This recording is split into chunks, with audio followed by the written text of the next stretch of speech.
Alienware's 18 Area-51 is their most powerful gaming laptop ever, but it's also the heaviest I've tested in years. Is that worth it for the extra performance? Let's find out in this review, starting with the build quality. It's got a unique anodized aluminum till lid and bottom panel, while the interior is black and feels like strong plastic. And as you'd expect from an Alienware laptop, there's plenty of RGB lighting, including their new rear glow, which replaces their classic ring design. Overall build quality feels great. It's solid. There's not much flex even when going out of your way to push it hard. The lid feels super sturdy, and there's no screen wobbling when typing. The lid hinges feel sturdy too, whether I push them back too far or rip the lid open too fast. But the hinge movement doesn't feel quite as smooth as I'd like. You can't see them as the new design is internal. The front of the lid is easy to grab from anywhere, and by default it powers on when you open the lid, but you can disable that in BIOS. There's a Gorilla Glass panel underneath so you can sort of see inside, which looks kinda cool, but in practice we found that it's too slippery to use on your lap. Fingerprints show up on the lid, but they're easy to clean with a microfiber cloth. This is a big gaming laptop, which is to be expected for a larger 18-inch device, though it's not quite as thick compared to a number of other 18-inch options out there. The laptop barely fits on my scale, and weighs in at 9.1 pounds or 4.1 kilos, and increases to 11.4 pounds or 5.2 kilos with its 360-watt charger included. This is the heaviest gaming laptop we've tested in the last few years, with Dell breaking their own record, as that spot was previously held by their last-gen M18R2. It's crazy how it makes some of the other 18-inch options look light in comparison. It's still the heaviest once we include the chargers. And trust me, with a laptop this big and powerful, you won't be running for long without the charger. My near maxed out configuration has Nvidia's RTX 5090 laptop graphics, Intel's Core Ultra 9 275HX processor, 32 gigs of RAM, and an 18-inch screen. But you can customize it quite a lot when ordering with the link below. And if it has a good sale, we'll list it on our gaminglaptop.deals website so you can save money. The keyboard has per key RGB backlighting, and all keys and secondary functions get lit up. Key brightness can be adjusted between 2 levels or turned off with the F9 shortcut, and this only changes the keyboard. The rest of the RGB lighting doesn't change. You can press the F7 key to enable stealth mode, which turns off all rear and lid lighting and sets the keyboard to blue, so you can quickly swap it out of over-the-top gamer mode if your boss walks by. You can customize the lighting in different zones, or all together, but you can't swap between effects with a keyboard shortcut like most other laptops let you do. You can also adjust brightness in 1% increments here too. There's an optional Cherry MX mechanical keyboard when ordering for an extra $50, but mine doesn't have that. Both types of keyboards have 1.8mm of key travel, and I liked its clicky feel while typing. The power button is part of the keyboard, and an accidental press will put it to sleep by default, but you can disable that behavior in Windows. My glass touchpad has RGB lighting, which looks kinda cool depending on how you customize it, but it turns off after just 10 seconds of idle, and we couldn't find a way of keeping it on. Anyway, it feels nice to use, but has a louder click than most others. There are speakers on either sides of the keyboard, and underneath towards the front on the sides. They don't sound great considering this is Alienware's flagship gaming laptop. There's not enough bass, and they just sound tinny.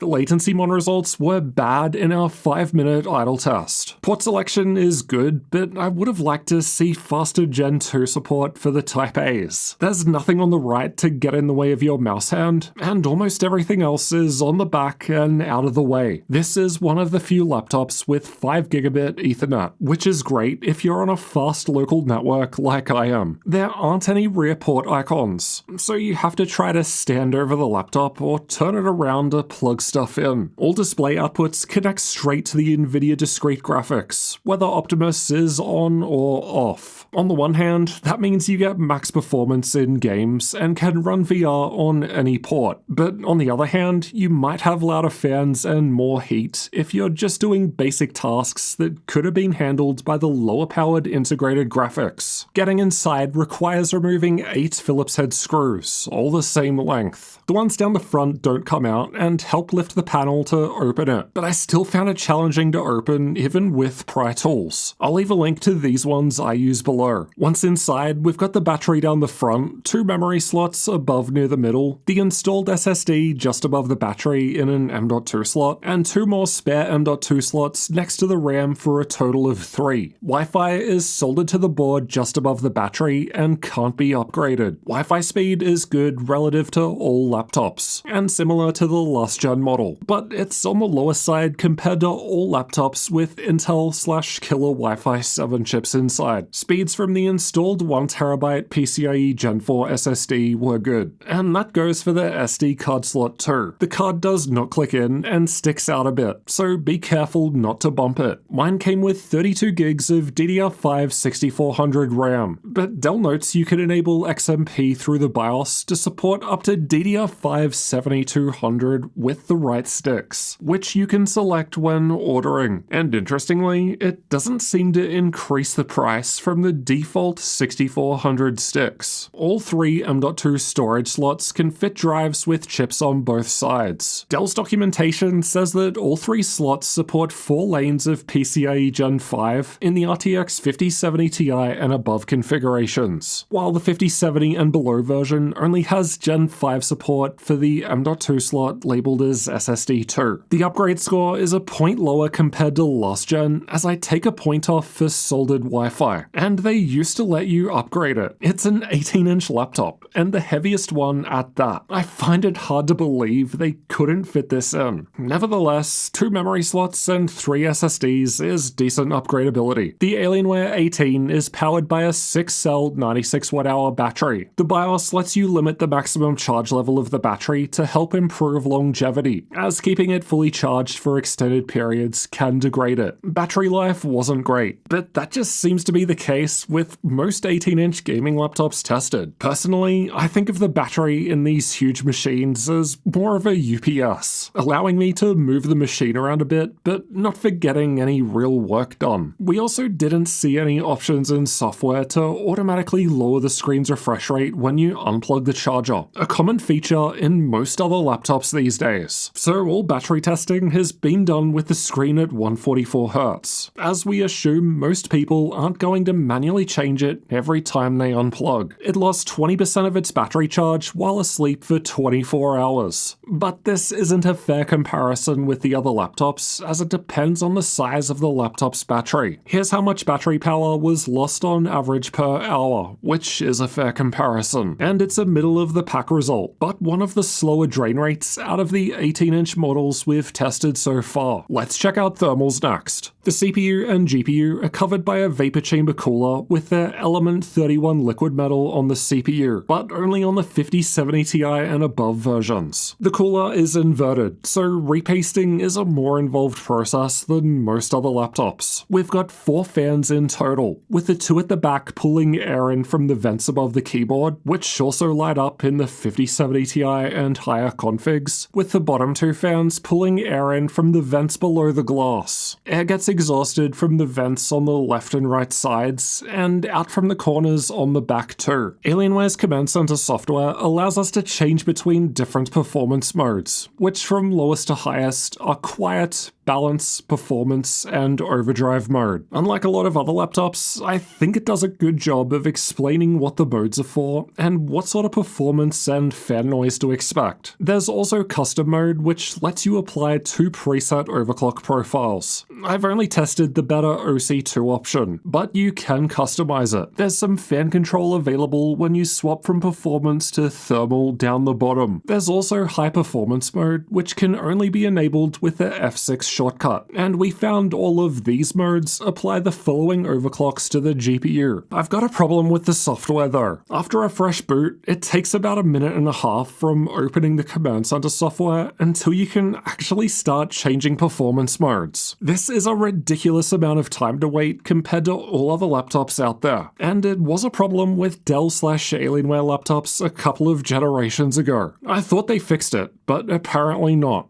I don't know, maybe I'm just impatient, but other laptops are much faster. You can also control the TCC offset in the software or BIOS. Basically, this is the thermal throttle limit for the processor. For every value set, the maximum allowed CPU thermal throttle limit is reduced by the same amount, so the trade-off will be a bit less performance if temps get high. The internal temperatures are fine at idle, but as you'll hear soon, the fans were always audible. The rest of the results are from combined CPU and GPU stress tests, which aim to represent a worst-case full-load scenario, but these are relatively cool for a max-spec gaming laptop. I didn't see any thermal throttling in this workload. Overdrive and high-performance mode are basically identical. Running with the lid closed increases temperatures, as it blocks the air vents above the keyboard, so be aware of that if you plan on docking the laptop. Using a basic stand doesn't lower the CPU temperature, but the GPU temperature drops by almost 5 degrees Celsius.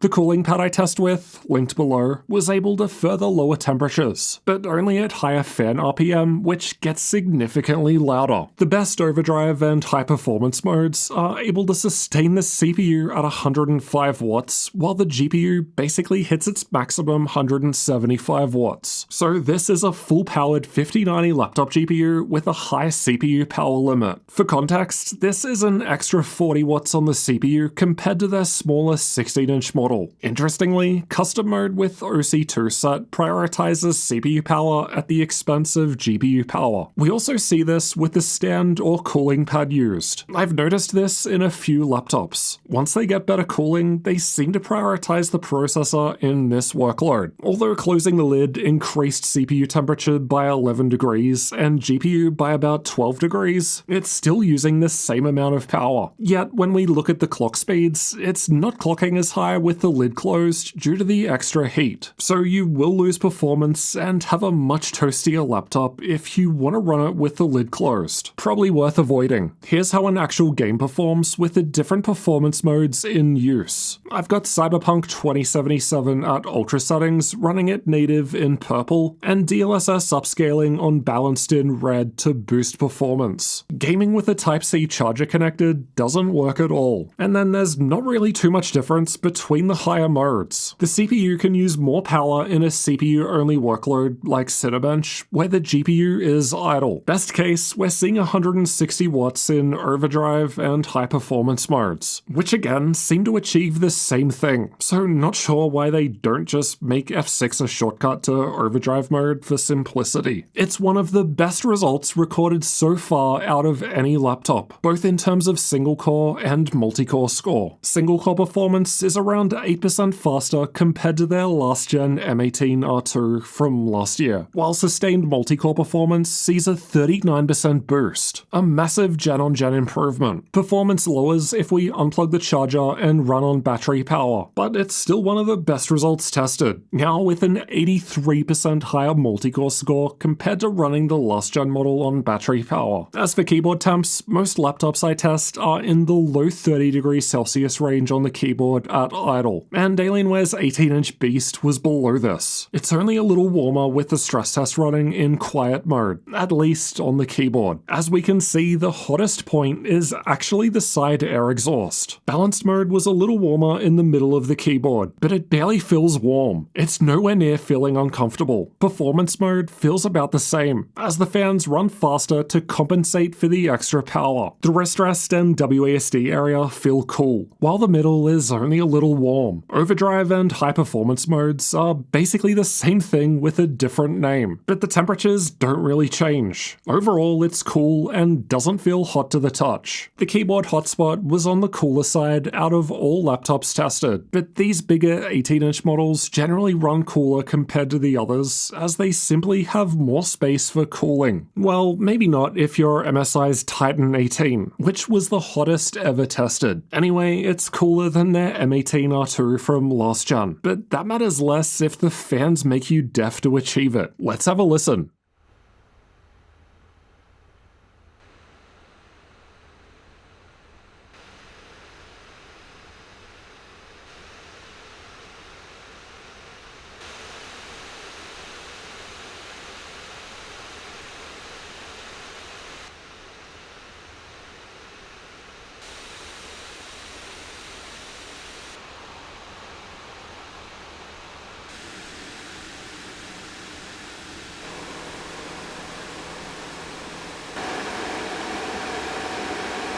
The fans were always audible in quiet mode, even when not using the laptop. They never stopped. The fans can get loud, but it's in line with plenty of other laptops tested. Asus's Scar 18 is the only other 18-inch laptop we've tested that was notably quieter in its highest mode. Last year's M18R2 had a perceived loudness 8% higher, so not only is the newer model more powerful, it's not as hot or loud either, but it is also heavier. If you recall earlier, with an actual game running, balanced mode wasn't really offering that much less FPS compared to the higher performance and overdrive modes. Definitely still very playable. Overdrive mode had a perceived loudness level 69% higher than balanced mode. Not nice. Basically, you can run balanced or even quiet mode to get a much better sweet spot of gaming performance with less fan noise. Alright, we need to talk about the screen. Dell chose to ignore mini LED panels and stick to standard IPS here. Unfortunately, 18-inch OLED panels don't exist yet. Despite that, we're still getting good color gamut and decent brightness, up to 500 nits at 100%. It's brighter compared to most of the OLEDs we've tested, but yeah, it can't compete against many of those mini LED options. I suppose at least it's significantly brighter compared to the panel they used in their top-end 18-inch laptop last year. I didn't have any backlight bleed, but this will vary between each panel. By default, with Optimus on, the integrated graphics can only run the 2560 by 1600 panel at 144Hz, but when Optimus is disabled, it's able to run at 300Hz. Screen response time is fast when running at 300Hz. Ideally, we want transitions to occur within the 3.33 millisecond refresh window, and on average, we're right around that mark. It's one of the fastest non-OLED options tested so far, and not far off Lenovo's Legion 9i with 440Hz panel. This is an area where mini LED panels get beaten, as their backlight zones take longer to light up when content changes on screen. Total system latency was decent. This is the time between a mouse click and when a gunshot fire shows up on screen in Counter-Strike 2. It's not the fastest laptop tested, but most of you aren't going to notice a 3 millisecond difference between this and the Legion 9i in 440Hz mode. The Alienware 18 has advanced Optimus, so you can swap between Optimus on or off without rebooting to get optimal game performance. It's also got a traditional mux switch available through software, but that one needs a reboot, and given it doesn't change which GPU the display outputs connect to, there's no point using it. G-Sync is only available when Optimus is off, but Adaptive Sync is available from the integrated graphics when Optimus is on. There are two camera options when ordering this laptop, a 1080p one or a high quality 4K one that I've got here, and both of them have IR for Windows Hello Face Unlock. Apparently the Windows app I use to record these videos doesn't support 4K cameras, and I also tried OBS and a few other random apps, but none of them were able to record this at 4K, which it's apparently capable of. I can take photos in 4K, just not video, so this video you're watching right now is actually 1440p, as I just couldn't work out how to actually use 4K while recording. Anyway, here's how it sounds while typing on the regular keyboard. I suspect the optional mechanical one would be significantly louder.